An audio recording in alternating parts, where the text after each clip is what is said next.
risks that we take. What do I value in a friendship? Like my legs will be here and my body like that. It's very hard to get over jealousy to make it smell like a normal organ. If someone wants to be toxic, tips for popping the cherry. They're showing you that you have no reason to trust them. Like there is zero trust there. I am going to be doing my makeup while I answer your juicy questions about relationships, friendships, TMI questions you're too afraid to ask your mum. Some of you have even sent in stories that you want advice on, so I'm really excited about that. Are they even? Absolutely not. What have I done? Okay, that's a little bit better, but not really. Anyway, I am ready to be your big sister that you didn't know you needed. So without further ado, let me grab my iPad and let's answer these questions. You guys sent these to my Instagram and my NGL. If you don't know what NGL is, basically it's where you can send in anonymous questions in case you were a little bit embarrassed. There's nothing to be embarrassed about here. We are all open and judgment free here. So let's get into the juice. How to smell good all day. I actually take pride. Where's my moisturizer? We're off to a great start. It's like a personal nightmare of mine to be the smelly person in a situation. So I feel like I've got a few tricks up my sleeve on how to smell good throughout the day. So let me spill them with you while I apply this glow oil to my face just to help get rid of these scars that I've done to myself because I love picking my pimples. They are just so juicy. So I feel like the first and most obvious one is if you take a bath, which I love a bath, by the way, I am a bath girl. Just have a tiny little shower after your bath just to wash away everything, because think about it for a second, right? You're just surrounded by your own gunk and dirt, just marinating. As much as I love baths, they are actually kind of gross. I have no sunscreen left. This is come on. I find another good tip for smelling good is using like a scented body moisturizer. I use one from the Body Shop. It is the almond milk body yogurt and it is the best. It smells so good. I usually do it at nighttime after a shower because it helps keep my tan on. It just feels so good getting into bed and smelling like a little almond milk, you know? That sounds really weird. You can even use it in the morning, like if you just put it on your arms or on your legs or something, you smell good throughout the day. It makes a massive difference. It is the best. I don't wear perfume at home because obviously it's bad for the birds, but if I'm going out, I will spray perfume before I get in my car. So I'm outside while I'm doing it. And I find that if you just focus on the wrists and maybe a little spritz on the neck area. I have a name for this, like the I don't really fucking know. The perfume seems to last a lot longer in comparison to if you were just like spray the perfume everywhere. It just kind of, it feels overpowering and it's like too much. Sometimes I walk past someone and they've just obviously like sprayed everywhere and it's like I can't fucking breathe. And I find that when you're talking to someone, you use your hands as well and the scent just kind of carries off that and people are like, what's that smell? It smells amazing. I am finding it so hard to multitask and talk at the same time. Like this is really hard to do. Another good one is chewing gum. So I chew gum in public because I am very anxious in public. It just helps me a lot. 9 out of 10 times get a compliment of someone saying, I smell really fresh and minty. And I'm just like, chew gum, guys. It's the best. I'm just gonna go in and fix my eyebrow because what have I actually done here? On the topic of cleaning, how do you clean your downstairs? A girl has got you covered. Don't use soap or anything like that on your girl downstairs because she actually cleans herself and she is magical and amazing like that. So you just have to help her out by using water. And if you seem to have a problem down there with odor, definitely go to a gynecologist or a doctor because they will tell you absolutely everything and they will have this special medication to make it smell like a normal organ. Because if you use anything else, you're gonna get a yeast infection and those are not fun. Take it from me, just use water. She does the rest. Oh, okay, so I actually got quite a few questions on advice for healthy relationships and all that kind of stuff. So I'm actually really excited about this. I'm a bit of a slut for a healthy relationship. I love them. I mean, who isn't? If you're in for the toxic, don't even talk to me. We are on the ball with red flags, you know? We know what to look out for. We know what to avoid. What do we look out for when it comes to green flags in relationships? I feel like somebody who respects your boundaries is a really important one. So somebody who's not going to push them, think that they're silly or pretend that they're not even there. Like they might ask to like verify, like, is this okay? Is that okay? I look like a child's painting right now. I feel like another good green flag is the fact that your values align. So you have like the same kind of outlook on the future, you have the same outlook on kids, marriage, what your future house is going to look like, you know, how you both treat your family, how you treat strangers, all that kind of stuff. So if your values align, it's going to be a lot easier for you guys to get along, because if your values don't align, there's going to be a lot of tension, there's going to be a lot of conflict, and it's just really exhausting trying to deal with someone that doesn't have the same values as you. And like, I understand that opposites attract, absolutely, but I find that that's more so like opposite movie genres and opposite music tastes, because you learn to love their genre and they learn to love your genre. You know, if he wants kids and you don't, that's not something that's going to attract you together. It's going to break you apart. Another green flag I like is that they treat others well. And this sounds obvious, right? But you know, when you go to a restaurant with someone and they seem like the best person ever, but then they treat the waiter like crap, and you're just sitting there like, if they treat the waiter or retail staff like pure shit, then they are also a shit person. Coming from someone who works in retail, take it from me, those people are not kind at all. They do not have a kind bone in their body. This is probably like my biggest green flag, and I love this so much, and definitely something to look forward to in a potential partner, but they actually take action to better themselves. Like, swoon, oh my god, that's hot. Like, understand that no one is absolutely perfect. Absolutely no one. Like, I've got my flaws, I've got my toxic traits. Like, I find that values and words turning into actions is so attractive. Like, oh my god, you're actually doing what you're saying? Stunning. How to tell if a boy likes you. I feel like I'm back in high school again. I love it. I actually had to ask my boyfriend this question because I was not boy crazy in high school. I was really hopeless with boys. Like, I had crushes, but I never proceeded to the next step. I was such a shy girl. I couldn't talk to a boy for the life of me. I had no confidence. I was just like... So Tyler said if he is actively wanting to get to know you, so he's taking time out of his day to like get to know your qualities, your personality, you know, what you like to do, and he will take interest in that too. Like, he will want to do those things with you to get to know you better. Tyler said that when he liked someone in high school, he would like play small little pranks on them, not to hurt their feelings or not to make them feel like a crappy person. Little pranks to make you laugh. And just a lot of obvious flirting. You know, if they're being really funny and complimenting you and actively like listening, holding contact is a big one. They're not like looking at their phone or, you know, looking at their friends or whatever, like looking somewhere else. If they're looking at you while you're talking, that is a massive indicator that they're either a good listener or they really like you. So staying on the topic of relationships, I want to talk about a couple of questions I got here about maintaining a healthy relationship. So I've been with my boyfriend for 5 years now. It has been the best 5 years of my life.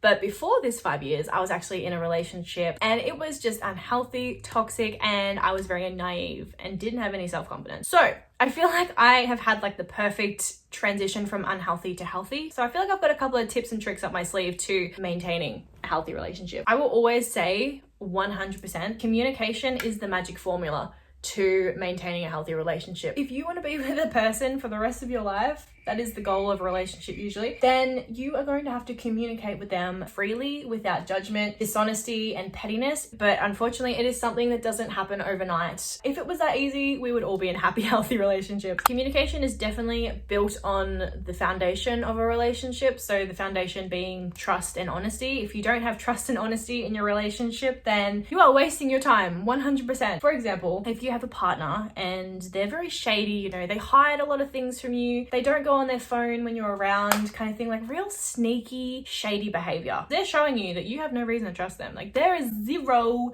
trust there. I mean, I'm not saying you need to know like all the nitty-gritty details of your partner, absolutely not. But if you're like Tyler and I, we communicate about everything. There is not one thing we don't know about each other. There is not one thing that we will not talk about with each other. Like, I'm an open book. He's an open book. That just might be the air sign in us, but we've been through some really hard times and we've been through some really good times. And honestly, the best way to get through the hard times is just to communicate and check in with each other and just talk, because there is a point in the relationship where it does get hard. It's just all about communicating and all about checking in with each other. I did see something online that I did want to read to you guys. I thought it was really important, so take it all in. Here we go. Relationships require this type of vulnerability in order for real intimacy to develop. People need to be willing to take emotional risks and open themselves up to the possibility of love or rejection. A person who's emotionally unavailable or afraid of intimacy is often trying to protect themselves from those risks, which doesn't make them a bad person,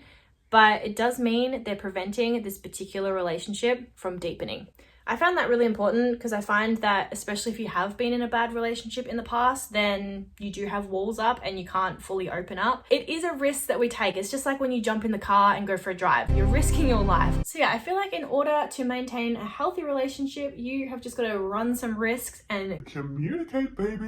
Ooh, now we're getting juicy. How long should you be dating someone before you do it? And by do it, I assume you're talking about sex. So in all honesty, When you feel ready, you go for it. There is honestly no time frame. There's no time limit. Like if you want to do it the next day, go for it. If you want to do it in a year's time, go for it. If you want to wait until marriage, amazing. If you don't, great. You just do it when you and your partner are ready and comfortable and you know the environment seems right. You don't even have to be dating them to be doing it. As long as you and your partner or the person that you are wanting to do this with are comfortable, and go have some fun. How to make new friends when old ones are becoming toxic for the introverts. So I have actually found some really cool friends through Bumble BFF. It sounds so silly. Bumble, the dating app, has a section on there. Instead of the dating side of things, it's finding friends in your area. I have a really good friend that I met on Bumble BFF 2 years ago now, I think. And she's probably one of my closest friends to this day. And I find that that's a really good way, especially for someone like me that doesn't like going out and actually making friends. Like, that's daunting. Finding your passion online and getting yourself involved with it is a massive step to creating friends. Absolutely. I have met some really cool people on Instagram and TikTok just from creating content. Those are my 2 steps. Those are my 2 things that have worked for me. So 10 out of 10, love it. Following off that previous question and also a couple of other questions I got, how to deal with toxic people and what to do with them. I actually have a whole video talking about toxic friends and what to look out for, all the red flags and all that stuff, and what to do about them. So definitely go check out that video. It is kind of old, but it gets the point across, you know, it helps. Long story short, just get rid of them. Toxic friends suck, and I have had my fair share of them, unfortunately, especially coming out of high school, because I find that you're forced to be with those people, so it doesn't matter if they're toxic or not, you kind of have to like them. I think I'm at that point in my life where if someone wants to be toxic, then I would just let them and they can go on and do their own thing, but it's not going to be with me. So I'll like give them the benefit of the doubt 1 or 2 times, because you know life happens, people get in the way, people have bad days, whatever. But if they're like consistently a bad person, like if they're like consistently flaking or not being there for you when you need them kind of thing, in my opinion, I would just say see you later, because they don't deserve your time and energy, and it can definitely be used in much better ways. And going off that topic, what do I value in a friendship? I love my friends. I very much love having a deep connection with friends. I feel like friends are just as important as relationships because they're a big part of your life. You know, you need to socialize, you need your friends. Like your friends help shape you, they help hopefully make you into a better person. Like, I value friends that can be emotional with you. Like they say that they love you, they hope you have a safe drive, all that kind of stuff. Like they're not afraid to show that you're important in their life. Like I love that. I love that in a friend. I love friends that can pull you up. Like they'll support you either way, obviously, but they're gonna pull you up and just like let you know that you're being a dumb bitch, and you can continue being a dumb bitch if you want, and they will love you for it.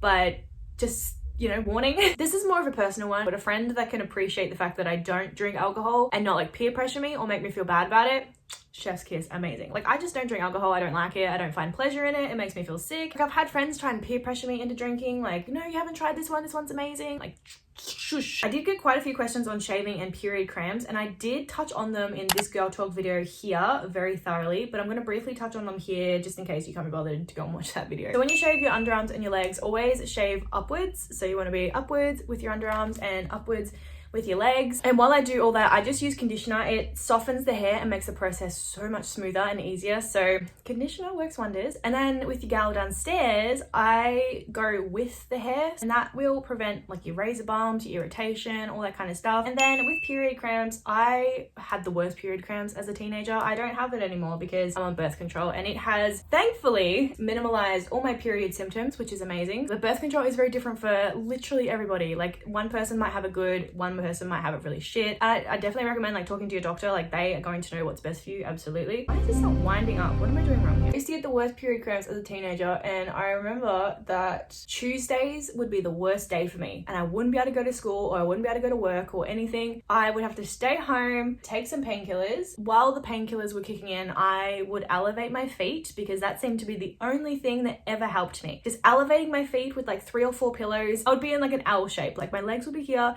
and my body like that. I would just die right then and there, just in that position, done. And then I would also, on top of all that, have a heat pack, because the pain was just that unbearable. Once the painkillers kicked in, I probably had like a 2-hour window to do whatever I needed to do, and then I'd be back in pain again. Tuesdays, man. So like Wednesday I would be fine, and then Thursday would roll around and I would be in pain again. But it wasn't as bad as a Tuesday. Like I could usually get through my day on a Thursday by doing normal tasks. Yeah, my periods fucking sucked, and I was over the pain when I was over the torture I was going through. So I said to my doctor, I was like, you know what, I'm over this. So I got put on birth control and now it's easy breezy lemon squeezy. But yeah, everyone's different on birth control. I definitely don't recommend it as like an end result. I wouldn't like recommend it as like a quick fix thing. It's definitely a long-term thing for sure. I've done my makeup, but there's still a lot of questions to be done. So I am going to keep doing that, but I'm going to get out my dressing gown because I spilled bronzer there and I'm really annoyed with that. I just want to... Oh, hi, Em.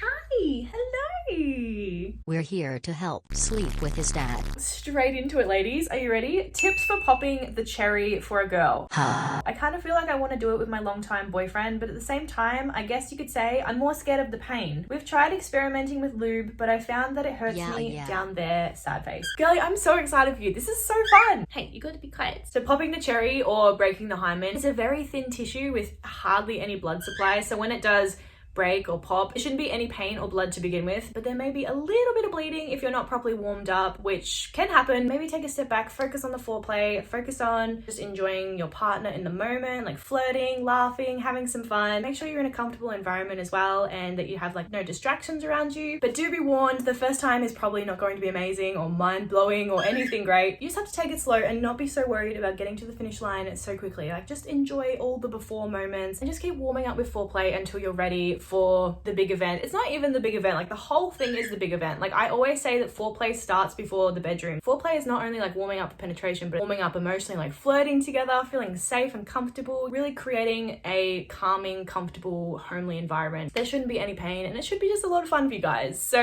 I wish you luck. You've got this. Just take it slow and have some fun. Ew, why do you look like that? What the heck? How can I support a partner who struggles with anxiety and depression who is trying to heal? I am your partner in this perspective. So I suffer from severe anxiety and my boyfriend is absolutely amazing about everything. If you want to support them, just make sure you're in a good mental space as well in order to be doing this, because that is very important. If your cup's not full, how can you fill someone else's cup? It doesn't work. Just be really kind and supportive. Let them know that you're there for them. Tell them that you can get through this. We can do this. Maybe try and like set up little tasks for them to do. So for example, when I'm feeling anxious, I struggle to get out of the house. My boyfriend will try and encourage us to go on a little walk together, or for a little drive to watch the sunset or something that I enjoy. Like I love going for a walk and I love watching the sunset. So him trying to like incorporate it as like a little reward helps encourage me to be like, okay, maybe I could leave the house. Try and encourage them out of that little slump that they're going into. I think I answered the question. I'm not actually too sure. I find myself getting jealous when partner talks to some other girl, although I know it's nothing and they are good friends.